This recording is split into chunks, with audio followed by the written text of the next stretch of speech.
Depois de muitas idas e vindas, a chapa de José Ronaldo acabou parando no mesmo lugar. Ou seja, os candidatos ao Senado vão ser mesmo Jutahy Júnior e Lázaro. Afinal de contas, o tucano, que tem medo de perder a vaga justamente para o Lázaro, pela popularidade que tem como cantor evangélico, cedeu e aceitou a participação do Lázaro na chapa. O Jutahy disse que o Lázaro devia ser vice, mas ao Lázaro não interessava ser vice. Porque vice, acabou a eleição, perdeu, o vice não é nada. E ganhando, corre o risco de não ser nada também. Enquanto como candidato ao Senado, no mínimo ele tem a chance de se projetar, ainda que não ganhe. Lembrando que vem aí a eleição de 2020 para prefeito. Lázaro nunca escondeu a vontade de ser prefeito de Feira de Santana. Muito pelo contrário, já anunciou que iria concorrer e saiu, desistiu, mas diz que está aí pronto para entrar nessa parada. Bom, a chapa perdeu foi muito tempo com essa discussão para, no final das contas, acabar mesmo na solução que já se apresentava até meses atrás. O Lázaro entrou na chapa e vai ser candidato. Ainda falta escolher o candidato a vice, que deve ser uma candidata, pelo menos era essa a intenção, mas eles não conseguiram. Depois de tentar com 3 possíveis candidatas, nenhuma quis entrar para a chapa de José Ronaldo, que está aí se virando, tentando viabilizar a candidatura dele, inclusive abraçando o Bolsonaro, né, que é o grande polo do lado da direita de atração de eleitores. Ele até nega que vai dar palanque, ou pelo menos não confirma que vai dar palanque ao Bolsonaro da Bahia, e diz que o candidato dele é o candidato do partido, é o Alckmin, Geraldo Alckmin. Só que Alckmin não dá voto a ninguém, não interessa a nenhum candidato a governador, nem na Bahia, nem em estado algum do Nordeste, porque o Alckmin simplesmente não existe eleitoralmente na região.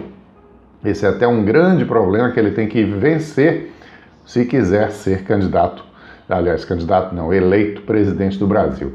O desafio dele inicial é passar para o segundo turno. Uma coisa ele conseguiu, todo o tempo de TV lá, mais da metade, vai ficar para ele, no mínimo a metade. Então, ele tem aí essa oportunidade de tentar convencer o eleitorado de que ele não é o candidato dos ladrões, ou de que mesmo sendo o candidato dos ladrões, ele vai conseguir levar progresso e desenvolvimento para o Brasil, transformar o Brasil em Abu Dhabi, como ele disse, com o dinheiro do pré-sal.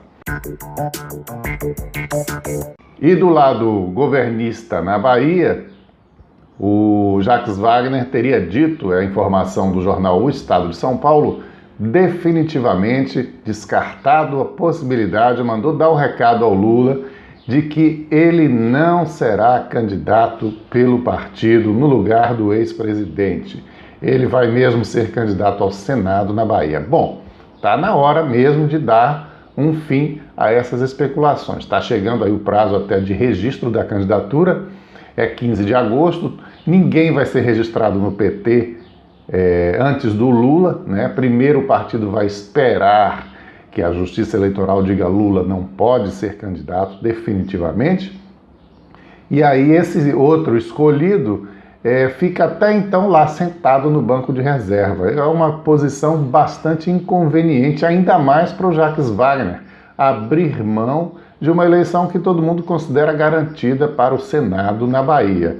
Entre todos os candidatos ao Senado, aquele que é considerado favorito mesmo é o Wagner, né, para ganhar uma das 2 vagas. Então não tem sentido ele jogar isso fora em nome de uma aventura onde talvez o indicado de Lula chegue no segundo turno. É até bastante provável, mas não tem por que ser ele a fazer esse sacrifício quando tem o Fernando Haddad disponível aí. Fernando Haddad governou São Paulo, não foi aprovado pela população, porém não tem nada a perder, né? Pode disputar essa eleição e se ele perder, perdeu. Agora, por falar em Senado, olha só aí o que está acontecendo em Minas Gerais. Podemos ter a senadora Dilma Rousseff, ou até a reeleição também do adversário dela na campanha de 2014 para presidente, o senador Aécio Neves. Aí depois dizia assim, o povo não sabe votar. Esses são os candidatos, meu amigo. O povo vai votar em quem? Ou ele vai de Dilma ou ele vai de Aécio. Caso Aécio realmente dispute, porque não se sabe se ele terá essa coragem e essa cara de pau. A Dilma, se o Brasil não fosse o país do jeitinho, não poderia nem ser candidata, porque a mulher foi impedida de ser presidente. Foi afastada do cargo de presidente porque supostamente fez alguma coisa de errado. Aí tem que caçar o direito político. Ah, não, mas o direito político vamos deixar. Ela não perde os direitos políticos, não. Ela pode ser candidata aí de outra vez. O negócio é tirar ela agora da presidência. Ora, isso é uma avacalhação, né? Mas a avacalhação no judiciário brasileiro, essa manobra, digamos assim, foi patrocinada pelo próprio presidente do STF, o Lewandowski, na época. Então tá aí, Dilma, candidata ao Senado, aparece em primeiro lugar nas pesquisas, numa pesquisa divulgada aí pelo jornal O Tempo de Minas Gerais. E enquanto eles se engalfinham nesse jogo de poder, a população vai sofrendo. Você vê hoje, por exemplo, a manchete do Correio. INSS corta benefícios de 20 mil baianos. Pente fino realizado pelo órgão nos últimos 2 anos cortou 3 em cada 4 auxílios-doença concedidos e 3 a cada 10 aposentadorias por invalidez. Agora veja, 3/4 dos auxílios-doença foram cortados. Aí ou o negócio era uma grande bagunça, estava dando auxílio-doença à torto e à direito a todo mundo sem critério, ou então eles estão cortando auxílio-doença de quem está doente, mas tem que cortar. E é mais fácil cortar daqueles que estão mais lascados, né? Daqueles que estão mais incapazes de reagir e de rever essa decisão. O jornal Correio, então, fez essa matéria hoje de capa, não mostrou casos em que teriam ocorrido injustiças, mas falou de depoimentos, né? De gente que defende pessoas assim e afirma que estão ocorrendo cortes injustos, cortes de pessoas que não deveriam ser cortadas. Mas o negócio, quando é preciso cortar, o governo corta, acaba cortando do lado mais fraco, né? Como diz o ditado, a corda arrebenta do lado mais fraco.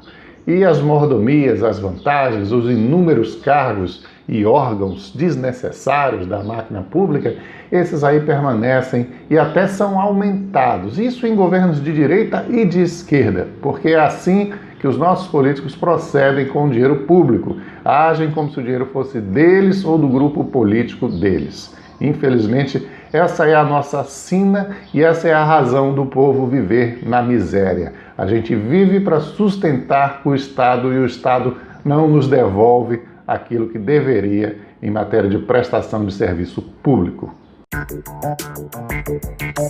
Um abraço para você, até amanhã.